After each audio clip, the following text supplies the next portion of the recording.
Nueva York era el lugar de moda en la década de 1920. Manhattan se había convertido en la capital del mundo y era el centro del glamour y la sofisticación, la ciudad que nunca duerme.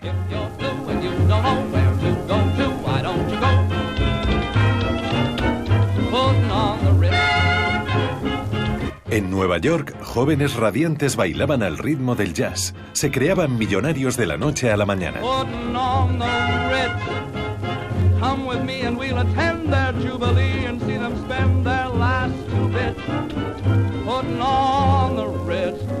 Fue la fiesta más larga de la era moderna.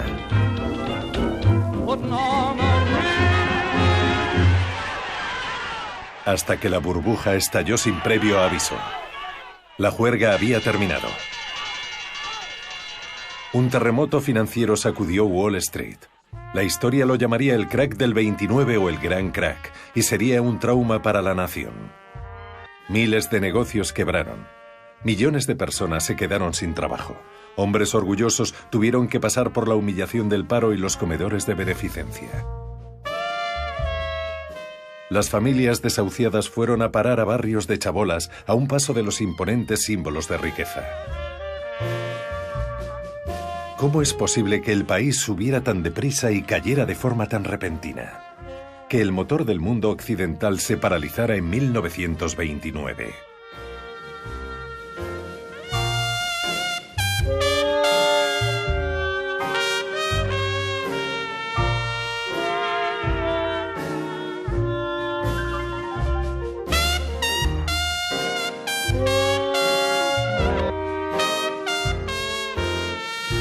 Estados Unidos se convirtió en una potencia mundial tras su intervención en la Primera Guerra Mundial, de la que surgió como la nación más próspera del mundo.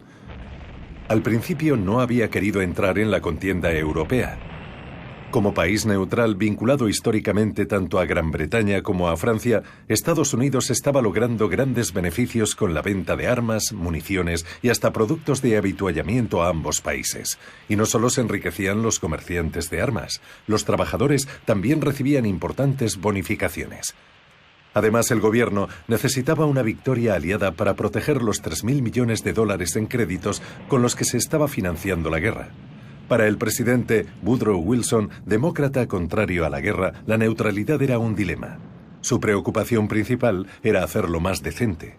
Sentía una afinidad natural por los aliados, pero no entraría en su guerra si no estaba moralmente convencido.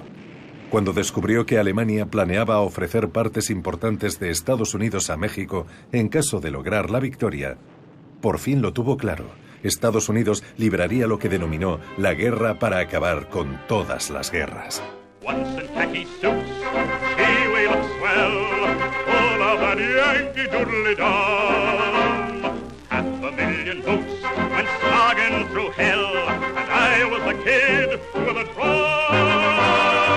En el verano de 1917, las tropas estadounidenses embarcaron hacia los campos de batalla de Europa.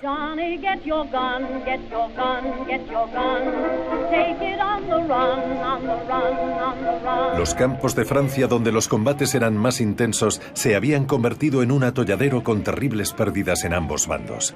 Millones habían muerto.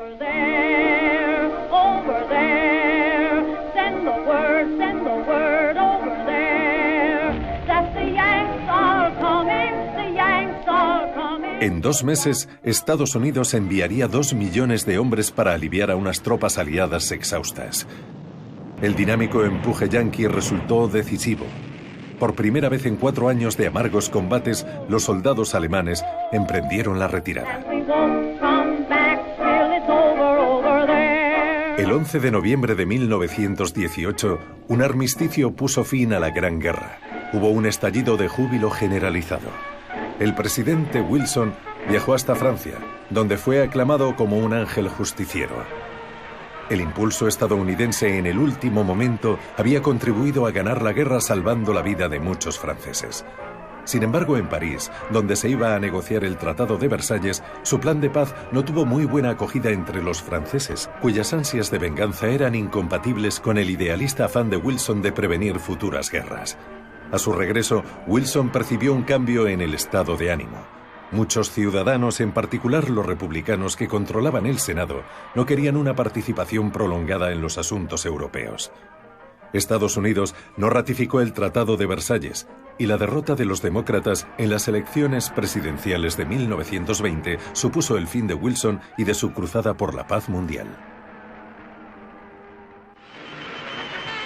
La nueva década cargada de promesas comenzó con un noble experimento, la ley seca o prohibición.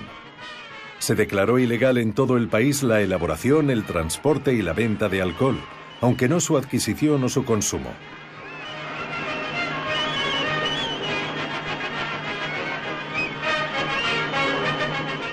Por todo el territorio, miles de litros de licores fueron vertidos por las alcantarillas. Por primera vez en la historia, una nación occidental había votado a favor de la prohibición, una ley que iba a resultar imposible de aplicar.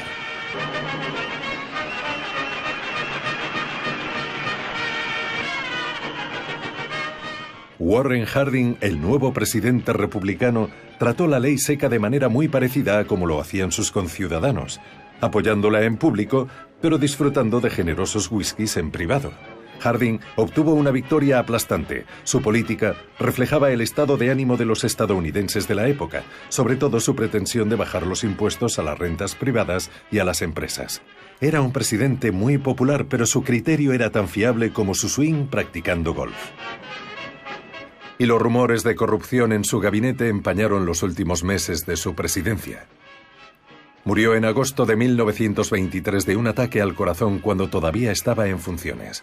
Su sucesor, Calvin Coolidge, nunca sería sospechoso de corrupción.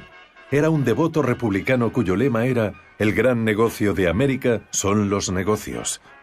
Estaba en contra de cualquier mecanismo de regulación y a favor del libre mercado y la libre empresa.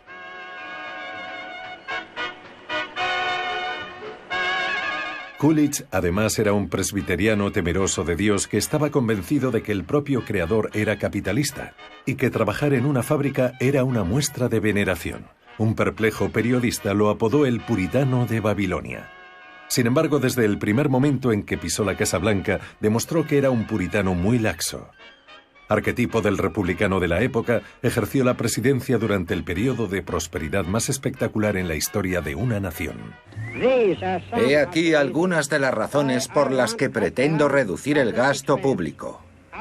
Quiero que el pueblo de América trabaje menos para el gobierno y más para sí mismo. Quiero que tengan la recompensa de su propio esfuerzo. Ese es el significado principal de la libertad. En una época de individualismo feroz, Coolidge, además de puritano, aspiraba a ser un héroe. Su esposa utilizó una de las sensaciones del momento, la cámara de imágenes en movimiento, para retratarlo como un inverosímil vaquero del salvaje oeste. Hacia mediados de la década de 1920, incluso el salvaje oeste había sido sacrificado en aras del auge de la energía industrial y del talento en ingeniería que estaba transformando Estados Unidos. Inmensos espacios abiertos, ricos en recursos naturales, fueron expoliados.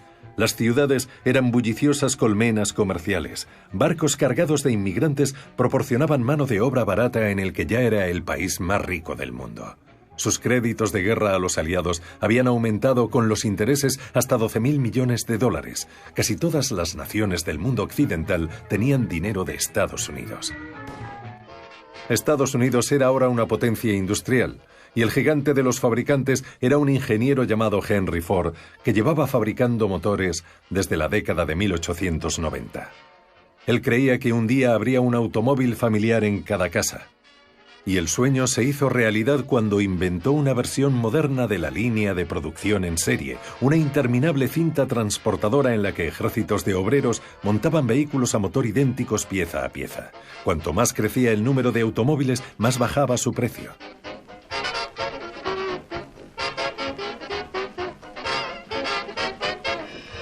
Cuando Ford presentó el sistema por primera vez en 1913, se tardaba 12 horas y media en montar un solo coche.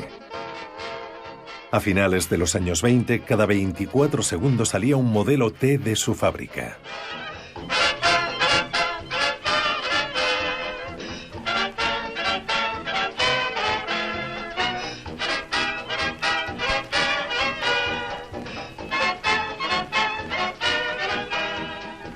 La cadena de montaje de Ford puso a todo el país sobre ruedas. El modelo T, apodado cariñosamente Tin Lizzy, cambió la vida de la gente y también el país. Era resistente, elegante y fácil de conducir. Costaba solamente $295, era casi $550 más barato que el modelo original, y gracias a otro invento nacional, la compra a plazos, la mayoría de las familias podían permitírselo. En 1924 se habían vendido ya 10 millones.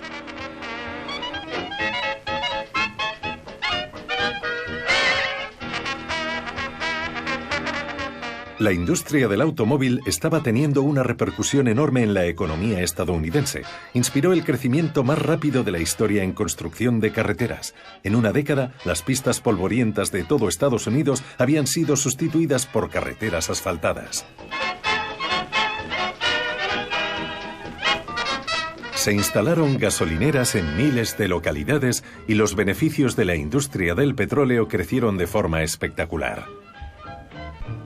La industria del automóvil empleaba el 96% del petróleo de la nación, el 80% de su caucho y el 20% de su acero. En 1928 había 9 automóviles por cada 10 familias. La producción en serie aceleraba los procesos de fabricación y reducía costes. Henry Ford decía que era el Mesías de los negocios.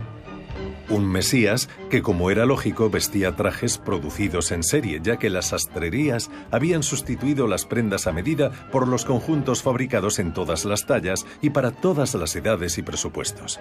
Los salarios de los trabajadores crecieron de manera espectacular y con la bajada de impuestos creció el poder adquisitivo de todas las familias. El ama de casa y la joven trabajadora que querían lo más novedoso del mercado, una lavadora, un frigorífico o una aspiradora, consiguieron liberarse gracias a estos aparatos que ahorraban tiempo. I'm in the mood for food. I'm in the mood for food. La radio, diseñada originalmente para las comunicaciones a larga distancia, también era un elemento indispensable en las casas a mediados de los años 20, aunque solo una familia acomodada podía permitirse este modelo de $275. Gracias a los reclamos publicitarios pasó de un reducido mercado especializado a su comercialización nacional. Solo en 1925 se vendieron 11 millones de aparatos. La radio ofrecía noticias, partes meteorológicos, radionovelas y un sinfín de música a una nación entregada.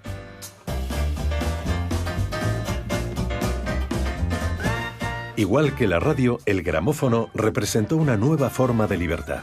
Música portátil e instantánea para una nueva generación de mujeres jóvenes liberadas y preocupadas por la moda.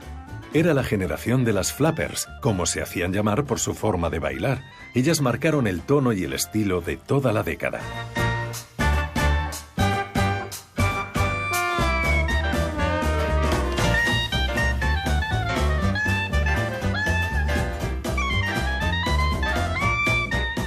El nuevo y floreciente negocio de la publicidad las adoraba.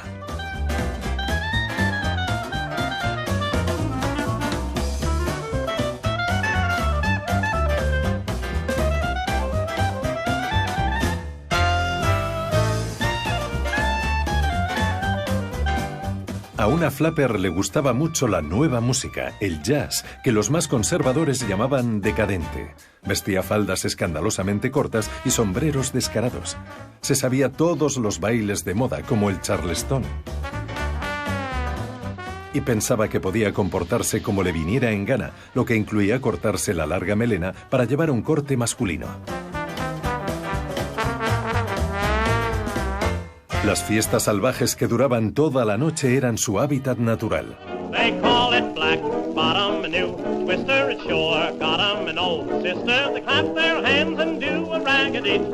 Hubo comentaristas que calificaron a las flappers y a sus acompañantes de generación perdida porque despreciaban los principios morales de la América tradicional. Rebeldes como nadie, consumían a placer la fruta prohibida, el alcohol. Para entonces ya se servían bebidas ilegales por todas partes y se calculaba que había 32.000 speakeasies, bares clandestinos dirigidos por gángsteres del país que ingresaban grandes sumas libres de impuestos. Y eso solo en los locales elegantes. Los bares ilegales y clandestinos que vendían alcohol barato se contaban por cientos de miles.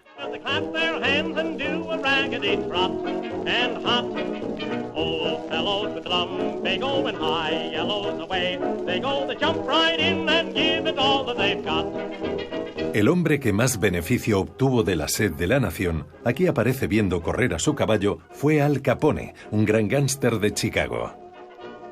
Tenía todos sus bares clandestinos bien abastecidos de licor de contrabando, en su mayor parte procedente de Canadá y Cuba. De vez en cuando la Guardia Costera abordaba un barco que transportaba esta mercancía ilegal, pero filmaciones como esta eran poco más que propaganda federal. La guerra al alcohol ya era una batalla perdida, aunque nadie estaba dispuesto a admitirlo.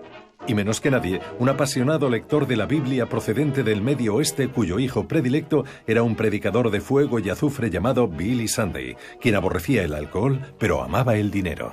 De acuerdo con nuestro patrón Oro y Plata, Abraham valía $1.500.000, David valía 3.000 millones, Salomón valía 5.000 millones. Salomón podía haber contratado a Andrew Carnegie de mayordomo, a JP Morgan para segar su césped, a Andrew Mellon de chofer y a John Rockefeller para darle betún a sus botas. América necesita una auténtica marea de la antigua religión. Y hoy quiero comprometerme y que os comprometáis conmigo a no descansar jamás hasta que este viejo mundo que odia a Dios, que odia a Jesucristo, que se empapa en whisky, quebranta el sabbat, blasfema, comete infidelidad y practica el contrabando, esté ligado a la cruz de Jesucristo con las doradas cadenas del amor.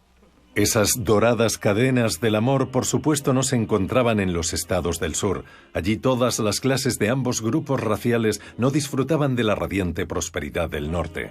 El precio de las cosechas había caído. Hombres que temían haberlo perdido todo buscaron a quien echarle la culpa y, encapuchados, posaron sus ojos en los judíos, los extranjeros y sobre todo los afroamericanos.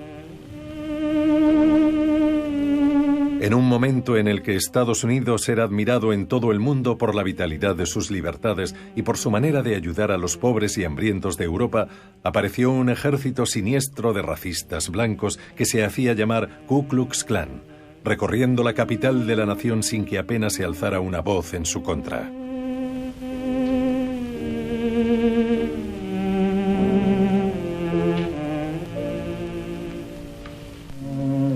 Cuando se celebró esta marcha, el grupo contaba con 5 millones de miembros. Los negros huyeron en masa hacia el norte para evitar las bandas de linchadores. Muchos se establecieron en un barrio periférico de Nueva York llamado Harlem.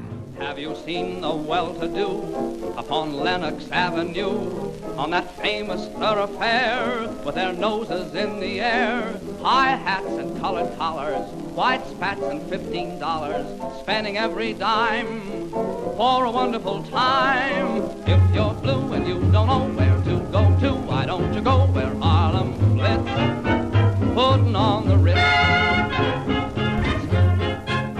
La era del jazz, que había comenzado en Nueva Orleans, echaría sus sofisticadas raíces en este gueto afroamericano de moda. If you're blue and you don't know where to go to, why don't you go where Harlem flits, putting on the Ritz. That's where each and every Lulu Belle goes, every Thursday evening with her swell bows, rubbing elbows. Come with me and we'll attend their jubilee and see them spend their last 2 bits, putting on the Ritz.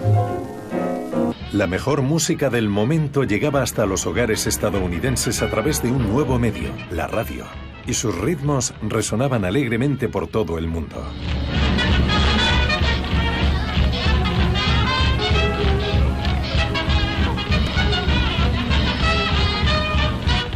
Además del jazz, la cultura popular estuvo dominada por el cine durante toda la década de 1920. Surgido como una novedad menor del mundo del espectáculo, el cine pasó a ser una forma de entretenimiento que generaba miles de millones de dólares. Los estudios estaban pasmados ante el tirón de las estrellas de la pantalla como Mary Pickford y su esposo en los años 20, Douglas Fairbanks. Mary Pickford había sido proclamada novia de la nación ya en 1915. Cuando los productores de Hollywood reconocieron su valor, empezaron a pagarle $10,000 a la semana, salario que volverían a aumentarle en los años 20. Pero el rey del cine mudo era el cómico Charlie Chaplin, nacido en Gran Bretaña. Restó poder a los magnates del cine dirigiendo y produciendo sus propias películas. Con La Quimera del Oro ganó $2 millones.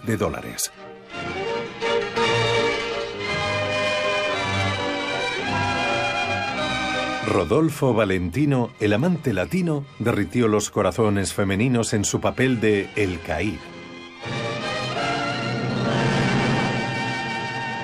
Murió de forma muy prematura en 1926 y se le rindieron honores con algo parecido a un funeral de Estado. Pola Negri, su compañera de estrellato, vestía un decadente traje de luto muy apropiado. Periódicos de todo el mundo informaban de que había mujeres llorando por todas las calles de la ciudad. Hollywood se dio cuenta de que su futuro estaba en las estrellas. Hasta los escolares idolatraban a los nuevos héroes de la gran pantalla. En las fiestas de disfraces todos querían parecerse a Charlie Chaplin o a Douglas Fairbanks, actores cuyas voces jamás habían oído. Aunque eso estaba a punto de cambiar. Al Jolson sería el primero en romper la barrera del sonido. I'm coming. Oh, God, I hope I'm not late. Sammy, don't you know me? It's a little crazy. I walk a million miles for one of your smiles. Come on,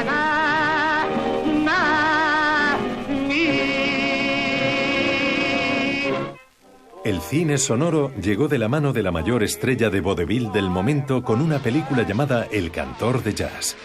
Y no fue simplemente la sensación de una noche como tantos predecían. Un año más tarde, 9.000 cines exhibían películas habladas.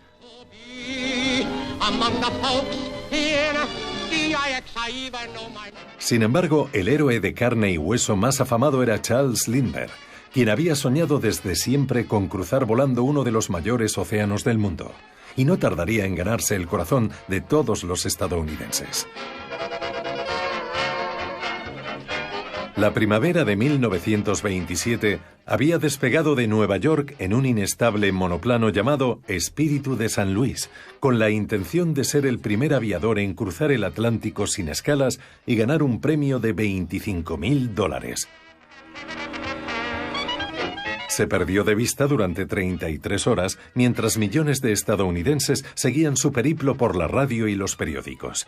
A su llegada a la costa de Irlanda, fue avistado por unos granjeros, y un mensaje emitido por radio informó al mundo de que el aviador aún estaba en el aire. Finalmente, Lindbergh aterrizó en París en una pista tan bien iluminada que le deslumbraron las luces al tomar tierra.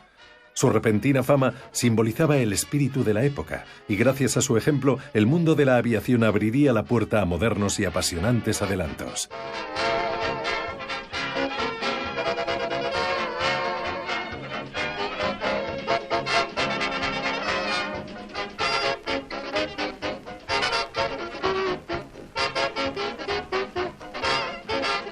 En casa, los neoyorquinos brindaron a su héroe un recibimiento triunfal sin par en años venideros.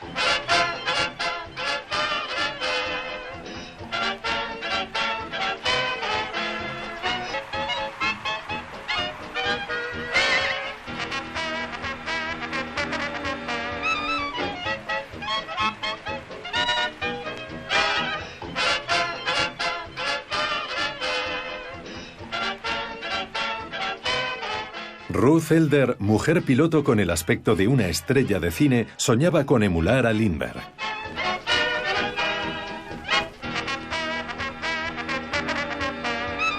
Pero tuvo que amerizar en el Atlántico a las 2.000 millas de trayecto.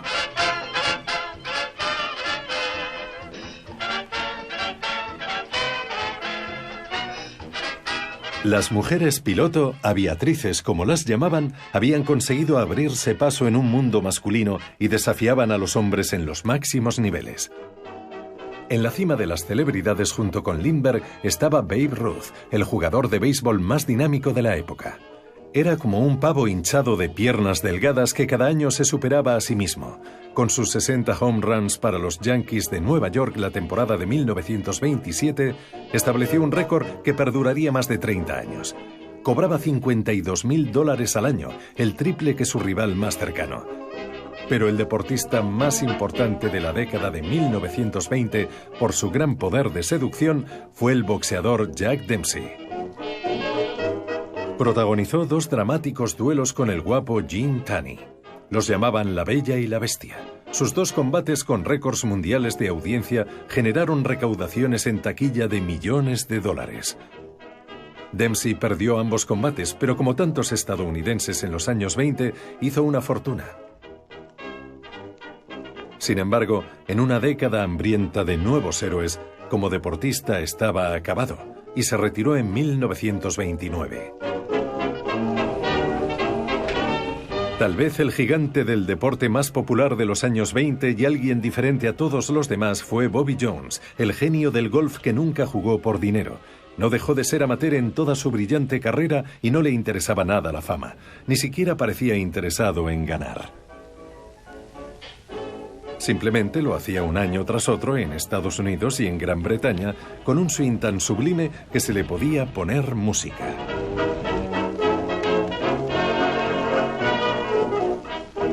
Fue el primer golfista que consiguió el Grand Slam al ganar los 4 grandes torneos el mismo año. Pero siempre será recordado como un caballero ejemplar.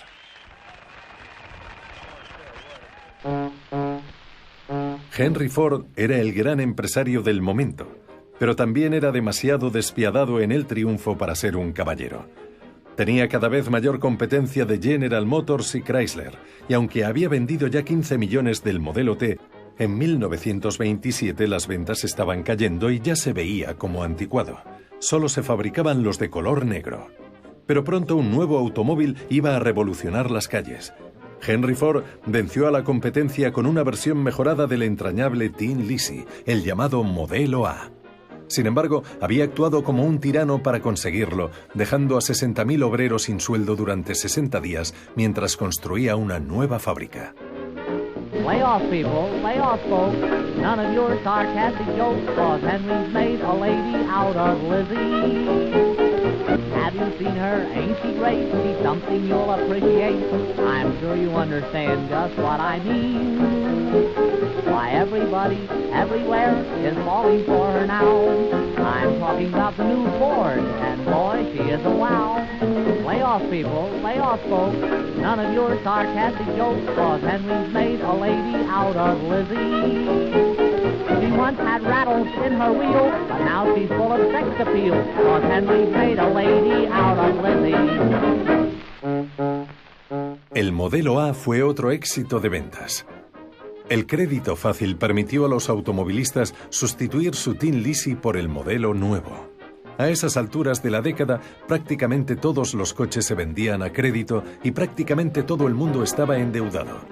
Los bancos y las empresas de préstamos se apresuraban a prestar dinero sin hacer muchas preguntas. Lo único que parecía gustar más que los coches a los estadounidenses era la emoción de especular en bolsa. Desde 1927 a 1929, muchos estadounidenses contrajeron la locura de Wall Street, presas de la fiebre por invertir mientras las acciones no paraban de subir. El crédito instantáneo significaba que oficinistas, secretarias, amas de casa, mineros y botones ya podían invertir en acciones. Todo el mundo podía comprar con margen, es decir, a crédito, con préstamos de su corredor. En 1927 se negociaron 577 millones de acciones. En 1928, Calvin Coolidge decidió no presentarse a otro mandato presidencial. No había logrado gran cosa, pero conservaba su popularidad, porque durante su presidencia los estadounidenses vivieron como nunca habían vivido. Según lo veían, había hecho un buen trabajo como presidente. Sin embargo, aunque la economía seguía creciendo, había corrientes alarmantes bajo esa superficie deslumbrante. El crédito instantáneo y la negativa del gobierno a regular un mercado de valores desmandado eran una invitación al desastre. y muchos países europeos tenían dificultades para pagar sus créditos de guerra a Estados Unidos. El máximo referente republicano seguía siendo Herbert Hoover, secretario de Comercio desde 1920 y a quien muchos consideraban el artífice de la prosperidad. Ahora aspiraba a cumplir un mandato con mayor prosperidad y progreso si cabía. Durante la campaña presidencial de 1928, Herbert Hoover predijo: «La casa pobre está desapareciendo entre nosotros», y declaró que Estados Unidos estaba más cerca que nunca del triunfo definitivo sobre la pobreza en la historia de cualquier territorio. Hoover representaba el sueño americano. A los 40 años se había hecho multimillonario y por tanto sabía cómo funcionaba el dinero, pero su éxito le había llevado a creer que todo el mundo era responsable de su propio bienestar. El gobierno, dijo, no debe entrometerse en la vida de la gente. Al tomar posesión de su cargo, se comprometió a acabar con los bares clandestinos que los gánsteres habían establecido por todo el país y a tomar medidas enérgicas contra destacados mafiosos como Al Capone, que en 1927 ya había amasado una fortuna de $30 millones. Capone se había convertido en toda una celebridad y era incluso aclamado por la multitud en un partido de béisbol. Sin embargo, la violencia iría a peor. El día de San Valentín de 1929, Capone mandó a sus secuaces con metralletas a un garaje de Chicago. 7 hombres de una banda rival fueron acribillados. Esto es una reconstrucción de la matanza, pero las fotografías cuentan su versión de la terrible historia. Estos sangrientos asesinatos dañaron la popularidad de Capone. En 1931, Capone fue juzgado por fraude fiscal, por no pagar los impuestos correspondientes a los beneficios de sus actividades ilegales. Fue declarado culpable y pasó varios años en la prisión de Alcatraz. El último año de la egocéntrica década de los 20, prácticamente todo el mundo parecía buscar el dorado resplandor de la celebridad. Y si una era guapa, siempre tenía posibilidades de conseguir la fama como reina de la belleza.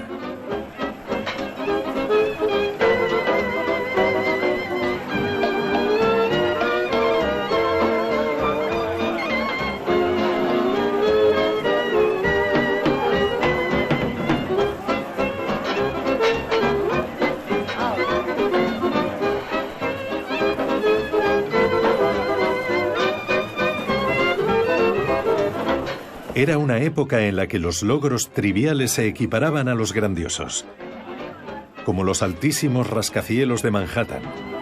A más de 300 metros de altura sobre las calles de Nueva York, intrépidos operarios trabajaban en las últimas plantas de uno de los prodigios del diseño de la época, el rascacielos Chrysler, que estaba a punto de convertirse en el edificio más alto del mundo. Lo estaban construyendo profesionales de actividades de riesgo y se iba a convertir en el símbolo perfecto de los felices años 20. Pero abajo, a ras de suelo, en los parqués del mercado de corros de Wall Street, los especuladores seguían comprando acciones y participaciones con un fervor que ya era característico de la década. Era como si abrigaran la certidumbre ciega de que nada podía torcerse. Sin embargo, el jueves 24 de octubre de 1929, sin previo aviso, la burbuja estalló. Hubo una estampida por vender. Cundió el pánico y los precios cayeron de forma alarmante mientras cada vez más inversores intentaban vender sus activos. Al término de la jornada, la bolsa de valores había perdido $4.000 millones. Y durante el fin de semana, la situación empeoró. La gente caminaba por las calles aturdida tratando de asimilar las noticias.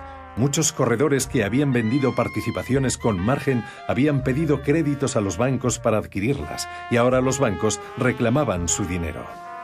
Para devolver los préstamos, los corredores tuvieron que reclamar las deudas contraídas por sus clientes y la única forma que tenían estos de devolver el dinero era vendiendo participaciones a cualquier precio. Los corredores e inversores afectados entraron en pánico y vendieron más de 16 millones de títulos en una jornada conocida como el Martes Negro. Los precios de las acciones sufrieron un desplome de $14.000 millones. Había indignación por la manera en que los operadores comerciales habían jugado con dinero que no era suyo. La clase trabajadora vio cómo se esfumaban todos sus ahorros en un frenesí de insensatez. Los ricos y famosos no se libraron. Jack Dempsey, el campeón de los pesos pesados ya retirado, había perdido gran parte de su fortuna, $3 millones. Quienes tenían ahorros en el banco se apresuraron a retirar su dinero, temiendo quedarse sin él. Ante esta demanda desaforada de reservas de efectivo e incapaces de recuperar los préstamos a especuladores arruinados, los bancos se vieron obligados a cerrar sus puertas y declararse en bancarrota. Muchos perdieron los ahorros de toda su vida y no tenían más recursos para hacer frente a la crisis. Incapaces de conseguir los créditos necesarios para capear el temporal, muchas empresas tuvieron que cerrar y miles de trabajadores se quedaron sin empleo. La expresión en el rostro de los que habían perdido su casa era de tortura por haberle fallado a los suyos. They used to tell me I was building a dream with peace and glory ahead. Why should I be standing in line, just waiting for bread? Once I built a tower up to the sun, brick and rivet and lime. Once I built a tower, now it's done. Brother, can you spare a dime? El crack del 29 produjo grandes sacudidas en toda la economía mundial. Los bancos que habían prestado dinero a Europa para contribuir a la recuperación tras la guerra reclamaron sus deudas en un intento de mantenerse a flote. Eso desencadenó una recesión económica en el extranjero y por tanto los bancos estadounidenses no podían recuperar el dinero que necesitaban para su propia recuperación. Ante una miseria cada vez más extendida, el presidente Hoover llamó al hombre más rico del país, John D. Rockefeller, el magnate del petróleo, con la esperanza de que sus palabras de consuelo restablecieran la mermada confianza de la nación. En estos días, muchos sienten el desaliento. En mis 93 años de vida, las depresiones han ido y venido. La prosperidad siempre ha regresado y volverá a hacerlo. Hoover insistía tozudamente en que la crisis solo era temporal. Se presentó en una delegación comercial y declaró: «Caballeros, llegan 60 días tarde, la depresión ha terminado». Viendo que la confianza del pueblo en su presidente se estaba esfumando, fichó a un prominente economista, el profesor Babbitt, para aparecer con él en un noticiero. Y no era precisamente convincente. Este país tiene la gran fortuna de tener en estos momentos a un cerebro privilegiado, el presidente Herbert Hoover, a los mandos de la nación. A medida que se agravaba la depresión, muchos ciudadanos empezaron a odiar a Herbert Hoover. Antaño el símbolo de la prosperidad comercial, hoy era el chivo expiatorio de la debacle. Sus declaraciones de que nadie se estaba muriendo de hambre y los indigentes estaban mejor alimentados que nunca sonaron crueles e insensibles. Su clara disposición a rescatar negocios y bancos, mientras que abandonaba a su suerte a las personas, vino a confirmar su frialdad de corazón. Se acuñaron nuevos términos: el Hoover Potaje, por los comedores de beneficencia, o las Hoovervillas, poblados chabolistas donde la gente vivía en refugios improvisados.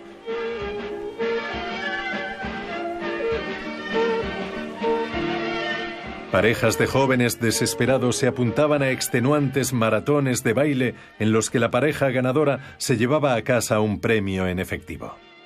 Aunque la mayoría de estos bailarines sonámbulos estaban ahí por una sola razón: el premio a su agotador esfuerzo era comida gratis.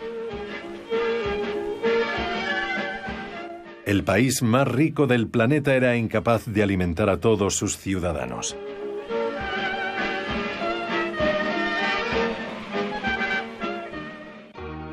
Sin embargo, hubo amas de casa que aunaron fuerzas para ayudar a quienes estaban pasando hambre. Compraban comestibles para su familia y donaban otra compra para las familias necesitadas. Luego los voluntarios repartían los alimentos. Comparte una comida, como se llamaba, fue un sistema improvisado, sin respaldo del gobierno. El presidente no pensaba que lo necesitara. Estaba convencido de que la recuperación estaba a la vuelta de la esquina y contrató a un destacado analista, Roger Babson, para decir lo propio. Todo indica que el comercio en general ya ha repuntado. Me atreveré a decir más. 1931 debería ofrecer mejores oportunidades que ningún otro año a una generación. La predicción era terriblemente desacertada. El tiempo atmosférico fue un mal presagio de los tiempos más oscuros que se avecinaban.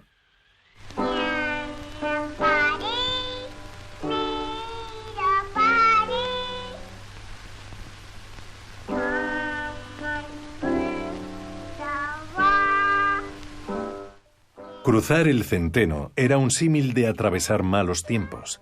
Y cuanto más empeoraba la situación, más sensibleros se volvían los noticieros. Era un intento de elevar la moral y funcionaba. Tras la encantadora niña, vinieron las lindas muchachas de un coro trepando a una de las plataformas petrolíferas que habían enriquecido al país. La cultura popular tuvo un papel decisivo en la superación del trauma de la depresión.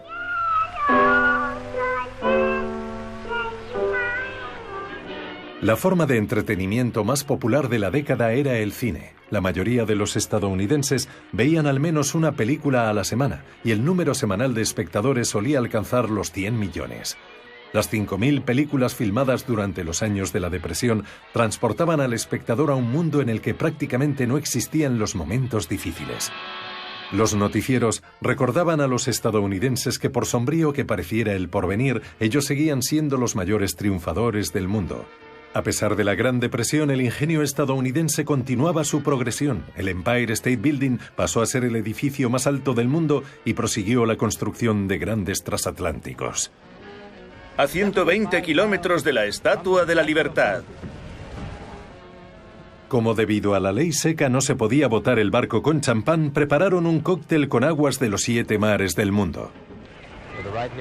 Y aquí mismo tenemos a la primera dama del país, lista ya para romper la botella, que contiene las aguas de los 7 mares y de 2 canales contra la proa del presidente Hoover. La botella sigue ahí en el aire, colgando del cordón de seda rojo, blanco y azul, los colores de la bandera estadounidense. Fue una triste ironía que el barco se llamara Presidente Hoover, porque mientras lo estaban botando, la presidencia de Hoover se hundía sin remedio, junto con la reputación de distinguidos economistas, cuyo lenguaje enrevesado era parodiado por el humorista Robert Benchley. La depresión ha terminado. Mejores condiciones comerciales están ya a la vuelta de la esquina. Y cuando digo a la vuelta de la esquina, hablo en serio. Justo a la vuelta de la esquina. Si observan este diagrama, que tengo aquí, verán mejor lo que quiero decir. Nuestra balanza comercial era de 3.9.6.4, lo cual lógicamente generaba especulación y escasez. En tales circunstancias, no es de extrañar que la gente no supiera si iba o venía. Las más de las veces, hacían ambas cosas. Los datos estadísticos reales contaban otra cosa. Desde la cumbre de la prosperidad en 1929 hasta el fondo de la depresión en 1932, 9.000 bancos quebraron, 100.000 empresas se fueron a pique.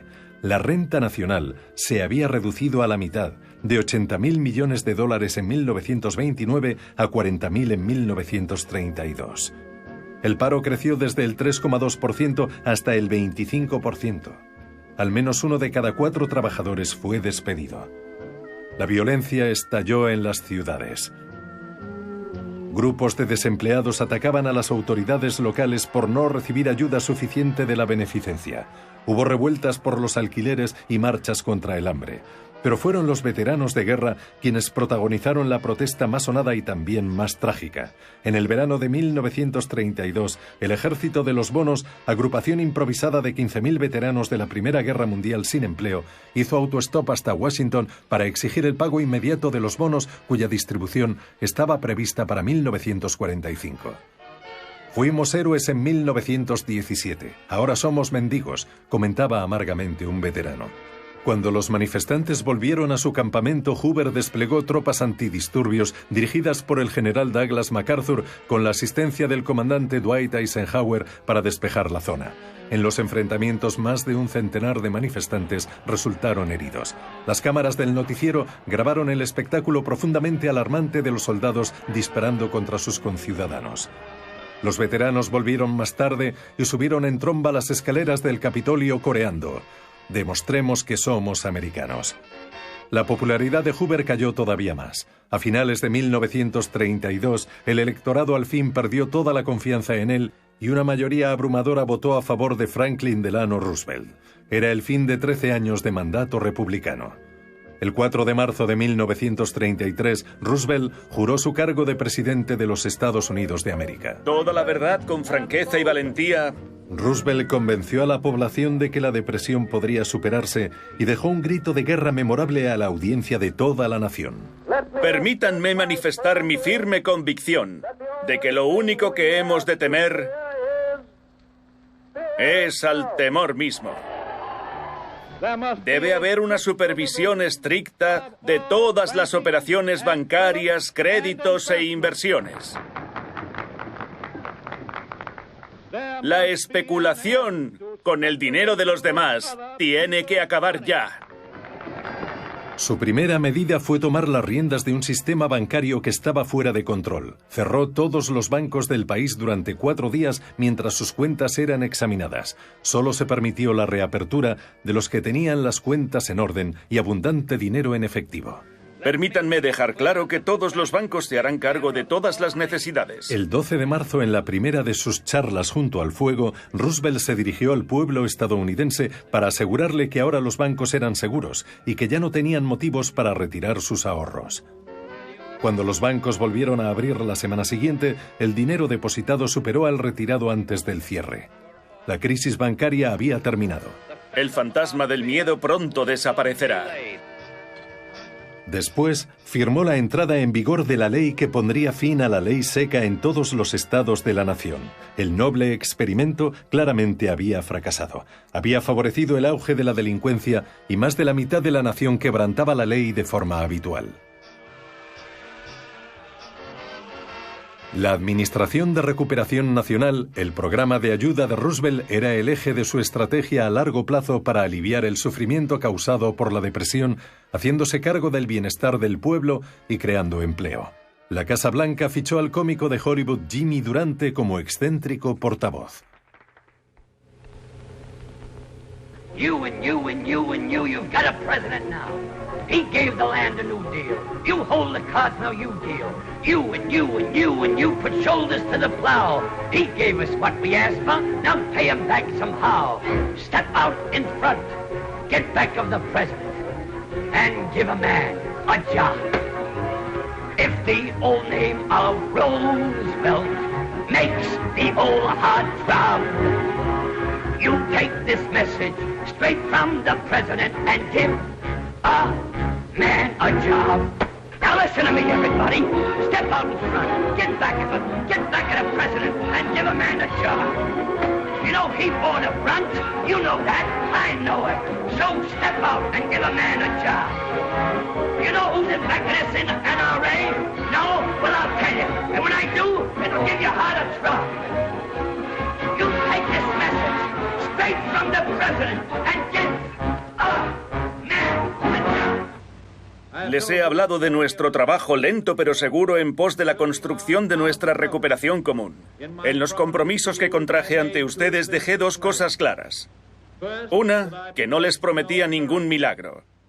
Y la otra, que lo haría lo mejor que supiera hacerlo. Les doy las gracias por su confianza. Todos nuestros problemas no van a resolverse mañana, pero estamos en ello. Y vamos en la buena dirección.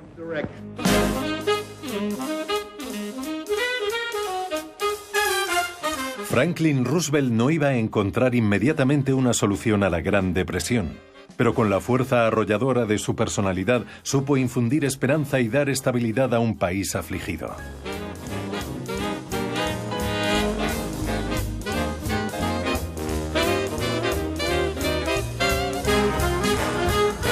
Quienes sobrevivieron a las tormentas que sucedieron al gran crack de 1929 recordarían el resto de su vida los años que lo habían precedido. Aquella década radiante como un arco iris, de fiesta cada noche, irresponsable pero maravillosa. Los locos años 20.